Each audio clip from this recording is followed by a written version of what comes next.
"Mom, I'm getting married." Those words should have brought joy. Instead, my mother looked me dead in the eye and said, "No, you're not. I already chose someone better for you." I stood there in our living room, frozen, the excitement draining from my body like water from a cracked glass. My boyfriend Jake, now fiancé, had just proposed last night under the stars at our favorite park. It was perfect. The ring, the moment, the way he looked at me like I was his entire world. I couldn't wait to share the news with my mom, Linda. I thought she'd cry happy tears, hug me, maybe even start planning decorating ideas like mothers do in movies. Instead, she crossed her arms and delivered that sentence like a death sentence. "What are you talking about?" I stammered, my voice barely above a whisper. "Jake proposed, we're engaged." She waved her hand dismissively, like swatting away an annoying fly. "Jake is sweet, honey, but he's not husband material. Trust me, I know better than you. I've already been talking to the Hendersons. Their son Marcus just got promoted to senior analyst. He's perfect for you." My stomach twisted. Marcus Henderson. I'd met him exactly once at some charity gala Mom dragged me to. He spent the entire evening talking about his stock portfolio and didn't ask me a single question about myself. He was arrogant, cold, and treated waiters like they were invisible. "Mom, I don't love Marcus," I said, trying to keep my voice steady. "I love Jake. We've been together for 3 years. "Love," she scoffed, her voice dripping with condescension. "You think love pays bills? You think love gets you into country clubs? Jake works at a non-profit, for God's sake. You'll be eating ramen for the rest of your life." "He's passionate about his work," I defended, feeling heat rise in my cheeks. "He helps people. He makes a difference." "And Marcus makes 6 figures, she snapped back. "Emily, when are you going to grow up and stop being so naive? Marriage isn't about butterflies and romance.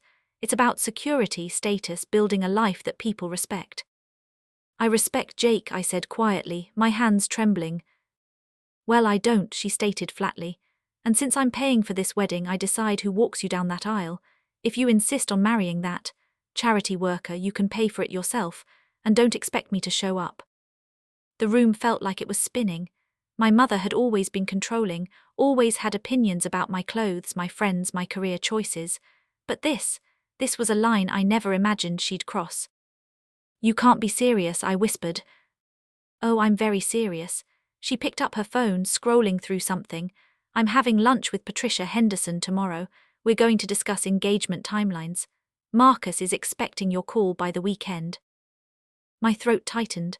I wanted to scream, to cry, to shake her and ask when she stopped caring about my happiness. Instead, I turned and walked to my room, Jake's ring heavy on my finger, my mother's words heavier on my heart. That night I called Jake, sobbing so hard I could barely speak. Hey, what's wrong?" His voice was gentle, concerned. "Did something happen?" Through gasping breaths, I told him everything. My mom's rejection, her ultimatum, her insane plan to marry me off to some stranger like we were living in the 1800s. "Emily," Jake said slowly after a long silence, "you know what you have to do, right?" "I can't just cut her off," I cried. "She's my mom. Maybe if I talk to her again, explain." "She just told you she won't come to our wedding unless you marry someone else," he interrupted, his voice firm but kind. "That's not a mother protecting her daughter. That's a mother trying to control her daughter's entire life. When does it stop?" His words hit like a slap of cold water. When did it stop? When I was 8 and she picked all my friends. When I was 16 and she chose my college major. When I was 21 and she guilt-tripped me into moving back home instead of taking that job in Seattle. "I've spent my whole life trying to make her happy," I whispered, "and it's never enough." "Then maybe," Jake said gently, "it's time to make yourself happy." That conversation planted a seed, a small, dangerous seed that grew over the next few days into something I never thought I'd have, a plan. My mother thought she could control me with money, with guilt, with her presence or absence. She thought I was still that little girl who needed her approval to breathe. She was wrong, and I was about to show her exactly how wrong. The next morning I woke up with a clarity I hadn't felt in years. I made coffee, sat at my small kitchen table and opened my laptop. If my mother wanted to play puppet master with my life, she was about to learn that this puppet had scissors. First, I needed information. I called my Aunt Rachel, my mom's younger sister. Rachel had always been the cool aunt, the one who listened without judging, who slipped me 20s behind Mom's back when I was younger. "Hey, YM," Rachel answered brightly. "What's up, sweetie?" I need to ask you something, I said, getting straight to the point, and I need you to be honest with me. Has Mom always been like this? There was a pause. Like what? Controlling, manipulative, acting like my life is hers to plan. Rachel sighed deeply. Oh honey, your mom, she's complicated. After your dad left, something in her just hardened. She became obsessed with status, with appearances, with making sure everything looked perfect from the outside. But that was 15 years ago, I said. I was just a kid. How is that still my problem? It's not your problem, Emily, Rachel said firmly. It's hers. But she spent so long building these walls, creating this perfect image that she can't see past it anymore. She thinks she's protecting you, but really she's just protecting herself from feeling powerless again. That hit something deep. My father had left us for his secretary, cliché and devastating. My mom never recovered. She threw herself into social climbing, into making connections, into ensuring that the name Linda Morrison meant something in our community. I became part of that project, a living accessory to her carefully crafted life. What would you do, I asked Rachel quietly, if you were me? I'd live my own life, she answered without hesitation. Your mom will either come around or she won't. But Emily, you can't sacrifice your happiness for her approval. That's a game you'll never win. After we hung up, I sat staring at my engagement ring. It was simple, elegant, perfect. Jake had saved for months to buy it. It wasn't a massive diamond like Mom probably expected, but it was ours. Our story, our love, our future. And I'd be damned if I let her rewrite it. That evening I did something I'd never done before. I went to Mom's house unannounced. She hated that everything in her world required advance notice, preparation, staging. I rang the doorbell and waited. She opened the door, surprise flickering across her face before she masked it with her usual cool composure. Emily, I wasn't expecting you. I know, I said, walking past her into the foyer. We need to talk. She closed the door, eyebrows raised. If this is about Jake again. It is, I interrupted, and about Marcus, and about you thinking you have any say in who I marry. Her expression hardened. Lower your voice, the neighbors might hear. I don't care about the neighbors, I said louder. For once in my life I don't care what people think. I came here to tell you something and you're going to listen. She crossed her arms, her jaw tight. Fine, talk. I'm marrying Jake, I stated firmly. In 6 months. I've already booked a venue, a small garden restaurant that we can actually afford. Jake's parents are helping with some costs. My friend Sophia is making my dress. It won't be the country club wedding you wanted, but it'll be ours. Mom's face went pale, then red. You're making the biggest mistake of your life.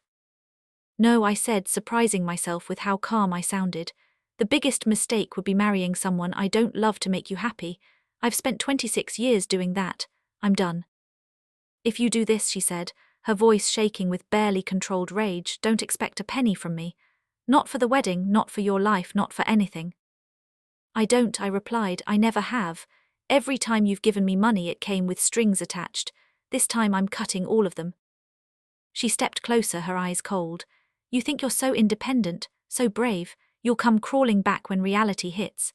When you're struggling to pay rent, when Jake's little non-profit can't cover basic bills, when you realize that love doesn't buy groceries. Maybe, I said quietly, but at least I'll be struggling with someone who actually loves me, not someone you handpicked because he looks good on Christmas cards. Her hand shot out. I thought she might slap me, but she just pointed at the door. Get out of my house. Gladly, I said, turning toward the exit. But Mom, one more thing. I looked back at her, this woman who raised me, who fed me, who also slowly suffocated every dream that didn't match her vision. You're invited to my wedding, I said softly, but only if you can be happy for me. If you show up to make a scene or to prove some point, stay home. I'd rather have an empty seat than a mother who can't celebrate my joy. I walked out before she could respond, my heart pounding, my hands shaking, but my shoulders somehow lighter than they'd been in years. The weeks that followed were strange. Mom didn't call, didn't text. It was like I'd vanished from her life the moment I walked out that door. Part of me ached with that absence, the little girl inside who still wanted her mother's approval. But a bigger part of me felt free. Jake and I threw ourselves into wedding planning. His parents, warm and welcoming, treated me like family immediately.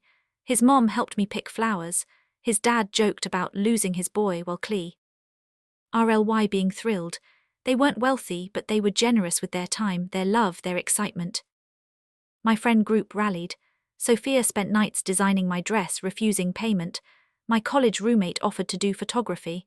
Another friend's husband, a chef, agreed to cater at cost. It wasn't the lavish affair Mom envisioned, but it was beautiful.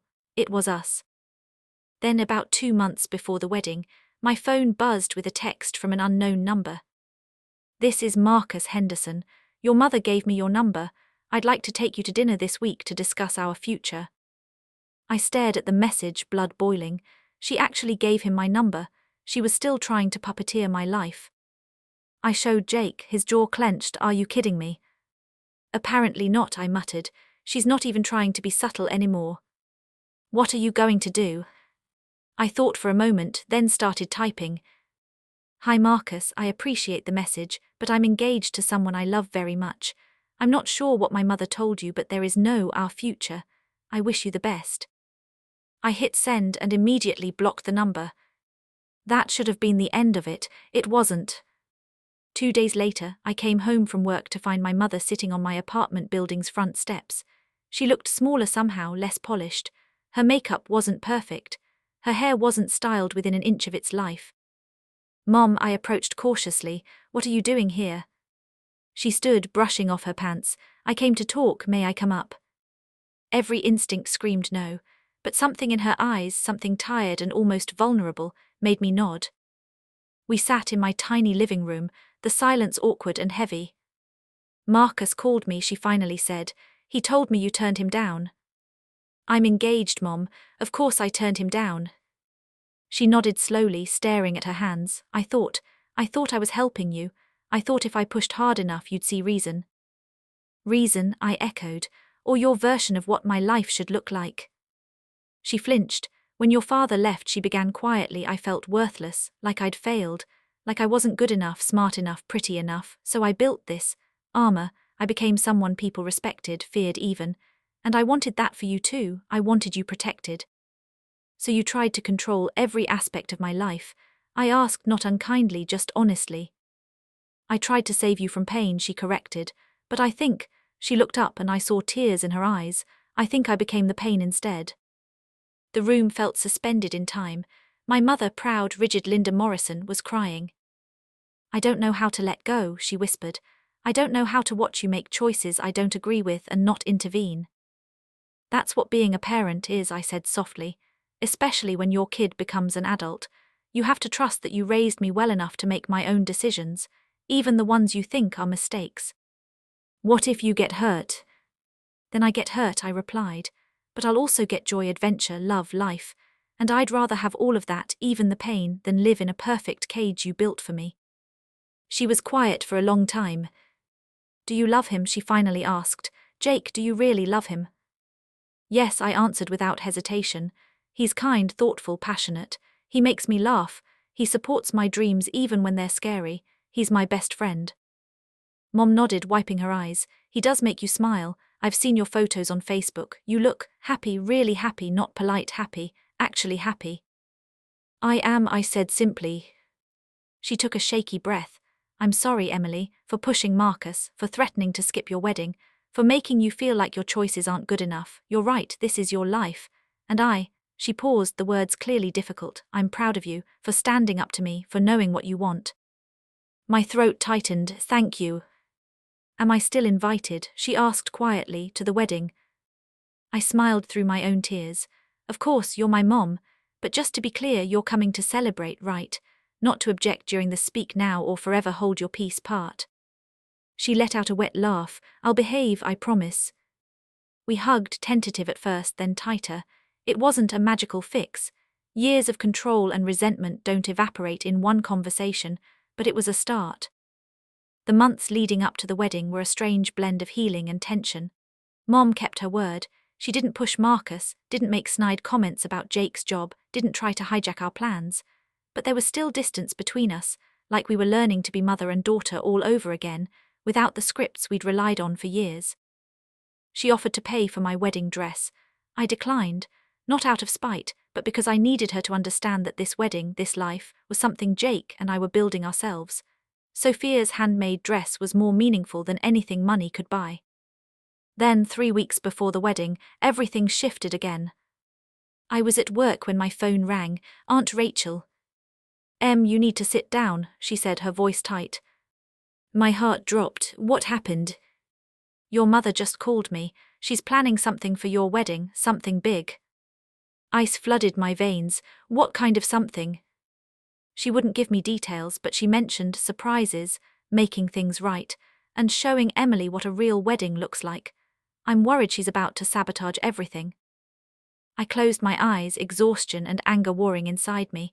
Of course she couldn't just let it be simple. One conversation didn't undo 26 years of needing control. Thanks for the heads up, I said quietly. That night I confronted her. I drove to her house, knocked on the door, and when she opened it with that surprised but pleased expression, I didn't wait for pleasantries. What are you planning? I asked, stepping inside. She blinked innocently. Planning for what?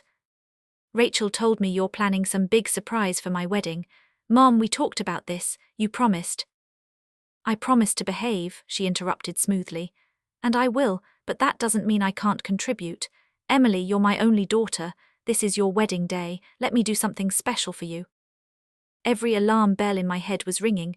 What kind of special? She smiled, that perfectly practiced smile I'd seen her use on country club friends and business associates. You'll see, trust me. That's the problem, I said flatly. I don't. Her smile faltered. That's not fair, I apologized. I've been trying. Trying would be respecting my boundaries, I replied. Whatever you're planning, cancel it. I mean it, Mom.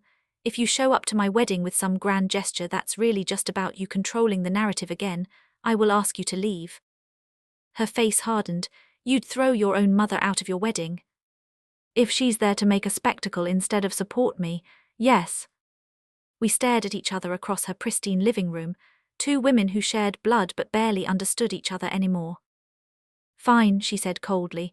No surprises, I'll just sit quietly in my seat like a good little guest. That's all I'm asking, I said, turning to leave.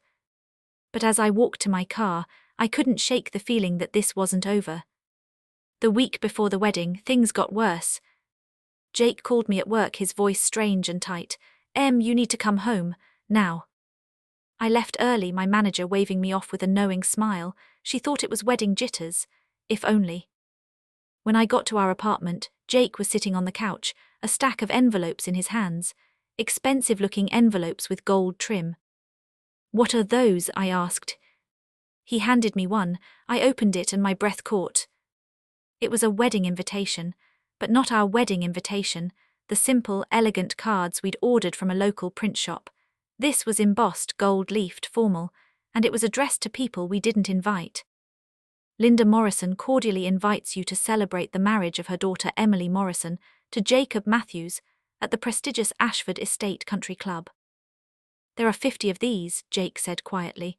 They came to your mom's address, but the mail carrier accidentally delivered some to my parents' house. My mom opened one, thinking it was from us, and then called me. I stared at the invitation, hands shaking. The Ashford Estate, the most exclusive venue in the city.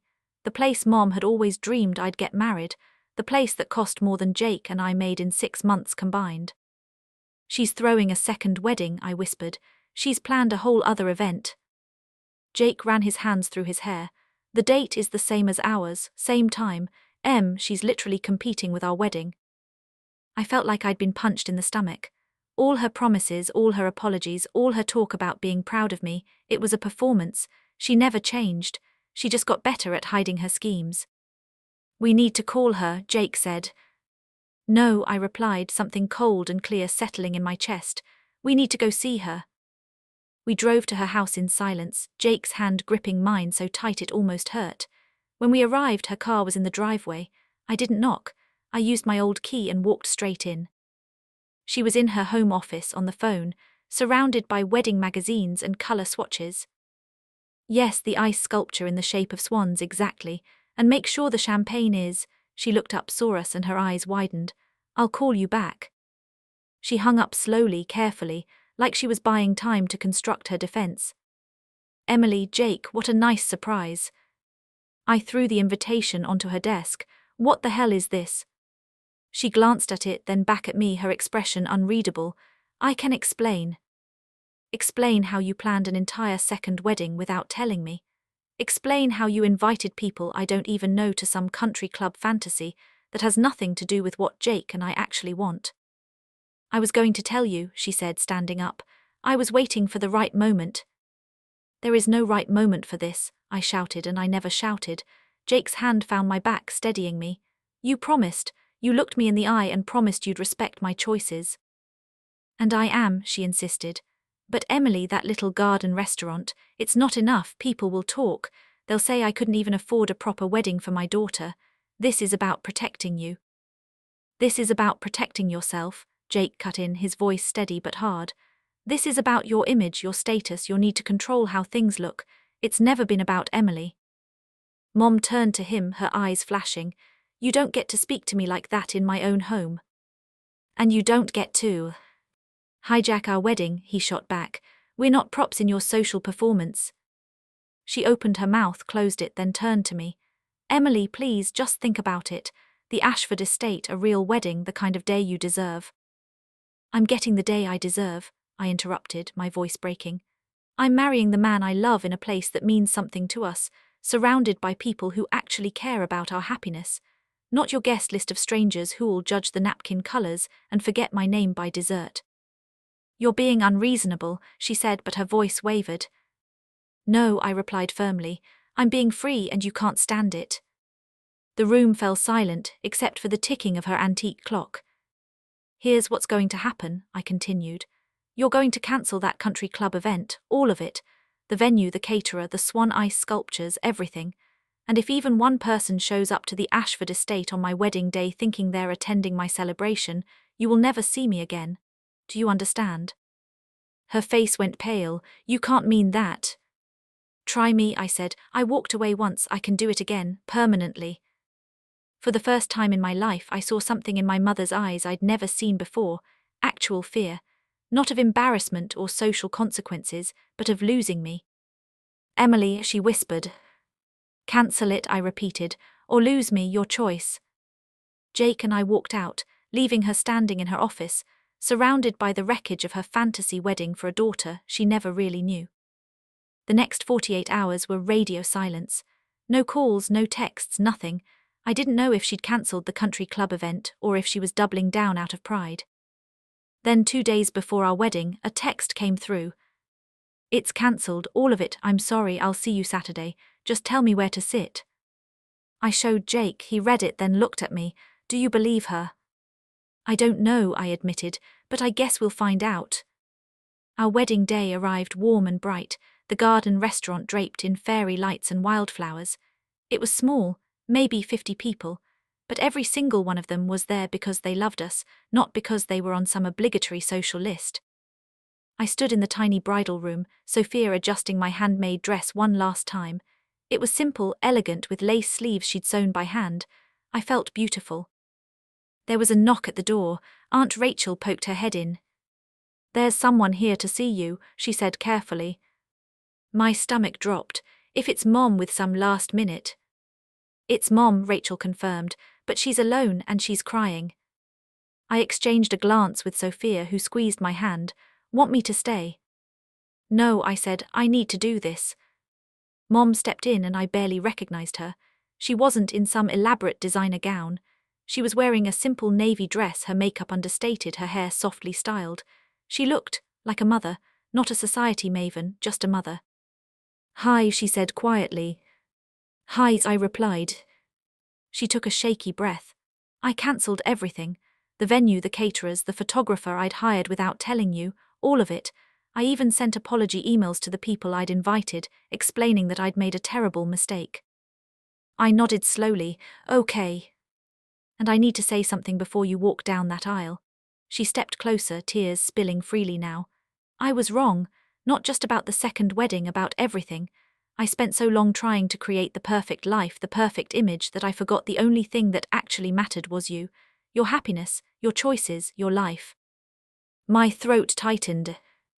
When your father left, she continued, I felt like I'd failed, like I wasn't good enough to keep him, so I tried to be perfect at everything else. and I tried to make you perfect too so you'd never feel that kind of rejection. But in doing that I rejected who you actually are, the real you, the brave, independent, beautiful person standing in front of me. A tear rolled down my cheek. Mom. I don't deserve your forgiveness, she whispered. But I'm asking for it anyway, and even if you can't give it to me today, I want you to know that I'm proud of you, so incredibly proud, not because of who I wanted you to be, but because of who you chose to become. I couldn't hold it back anymore. I stepped forward and hugged her, both of us crying, both of us holding on like we were learning how to hold each other for the first time. I love you, I said into her shoulder. I always have, I just needed you to love me, not some version of me you created. I do, she sobbed. I love you exactly as you are. We pulled apart, laughing through our tears, Sophia quietly handing us tissues. Your makeup is wrecked, Mom said, smiling through her own smeared mascara. So is yours, I laughed. Good thing I'm not the bride, she replied. Then hesitantly, Emily, may I walk you down the aisle or would you wrath? I'd love that, I interrupted. I'd really love that. 20 minutes later I stood at the garden entrance, my arm linked with my mother's. Ahead Jake waited at the altar, his eyes bright with tears the moment he saw me. His parents sat in the front row, beaming. My friends filled the seats, phones tucked away, fully present. The string quartet, a gift from Rachel, played softly. Ready, Mom whispered. I looked at her, this woman who'd caused me so much pain and who was finally trying to do better. Yeah, I'm ready. We walked together down the flower-lined path, and when we reached Jake, when the officiant asked, who gives this woman to be married? My mother's voice was clear and strong. She gives herself, Mom said, a perfect answer we'd decided on together, but I support her completely. She kissed my cheek, squeezed my hand and took her seat. The ceremony was perfect, not country club perfect, not magazine spread perfect, just us perfect. When Jake and I said our vows, words we'd written ourselves, promises we meant with everything we had, I caught my mother's eye. She was crying again, but this time it wasn't tears of control or disappointment. It was pure, genuine joy. After we kissed, after everyone cheered, after we walked back down the aisle as husband and wife, I found Mom at the reception. Thank you, I said simply. She shook her head. No, thank you, for teaching me that love isn't about control, it's about letting go. We hugged again, and this time it felt different, lighter, like we were finally starting to understand each other. The rest of the night was a blur of laughter, dancing, and terrible toasts from Jake's best man. At one point I saw Mom talking to Jake's parents, all of them laughing together. She looked relaxed, happy, real. When Jake and I left for our modest honeymoon, a cabin in the mountains, nothing fancy, my mother was one of the last people we said goodbye to. Have fun, she said, hugging us both. And Emily, when you get back maybe we could have coffee, just the two of us. I'd like to get to know the real you, no agendas, no plans, just us. I smiled. I'd like that too. 6 months later, Jake and I were settled into our tiny apartment, building our life one day at a time. It wasn't glamorous. Money was tight, but we were happy. Mom and I had coffee every other week. Sometimes the conversations were easy. Sometimes they were hard old patterns rearing up before we both consciously chose differently. But we were trying, both of us. One afternoon she called me, her voice excited. Emily, I did something, and I want you to hear it from me before you hear it from anyone else. My stomach clenched instinctively. Mom, what did you? I resigned from the Ashford Country Club board, she said, and I signed up to volunteer at Jake's non-profit. I was speechless. I figured, she continued, if I'm going to understand what you see in him, I should see the work he does. And honestly, I think I've spent too long in rooms full of people who care more about appearances than actual impact. Maybe it's time I did something that actually matters. Tears pricked my eyes. Mom, that's amazing. Well, she said, and I could hear the smile in her voice, I learned from the best.